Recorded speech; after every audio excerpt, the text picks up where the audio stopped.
حامدا ومصليا اما بعد معزز السامعین، آج میں آپ حضرات کی اس ویڈیو میں ایک سوال ہے، اس کا جواب بتائیں گے۔ ایک بھائی کا سوال ہے، کیا اہل حدیث اور بریلوی کے پیچھے نماز ہو جاتی ہے؟ پڑھنا کیسا ہے؟ جواب: بسم اللہ الرحمن الرحیم۔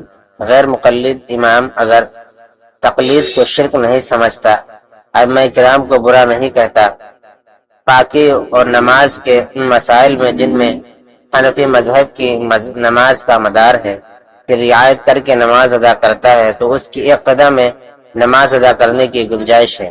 بریلوی امام کے عقائد اگر حد شرک تک پہنچے ہوئے نہ ہوں تو اس کی ابتدا میں نماز کراہت تحریمی کے ساتھ ادا ہو جائے گی۔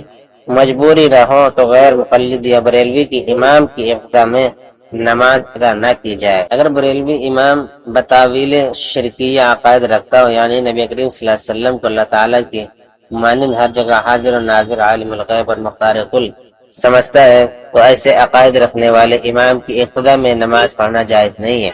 پڑھنے کی صورت میں لوٹانا لازم ہوگا۔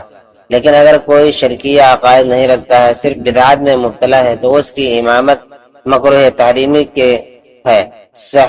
کسی صحیح العقیدہ متقی پرہیزگار امام کے پیچھے نماز پڑھنے کی کوشش کرنی چاہیے۔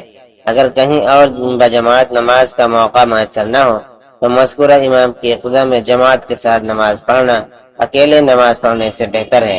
البتہ متقی صحیح العقیدہ امام کے پیچھے نماز پڑھنے سے جتنا ثواب ملتا ہے اتنا ثواب نہیں ملے گا۔ جبکہ غیر مقلد امام اگر خوش عقیدہ ہو، یعنی ائمہ سلف کو برا بھلا نہ کہتا ہو، اور ائمہ سلف سے مراد امام ابو حنیفہ، امام شافعی، امام مالک، جتنے بھی بڑے بڑے سلف صالحین گزرے ہیں، اور اس کے بارے میں یہ یقین ہو کہ نماز کے ارکان و شرائط میں مقتدیوں کے مذہب کی رعایت کرتا ہے، تو اس کی ابتدا میں نماز پڑھنا جائز ہے، اور اگر رعایت نہ رکھنے کا یقین ہو تو اس کی ابتدا میں نماز پڑھنا صحیح نہیں ہوگا، اور جس امام کا حال معلوم نہ ہو اس کی ابتدا میں نماز پڑھنا مکروہ ہے۔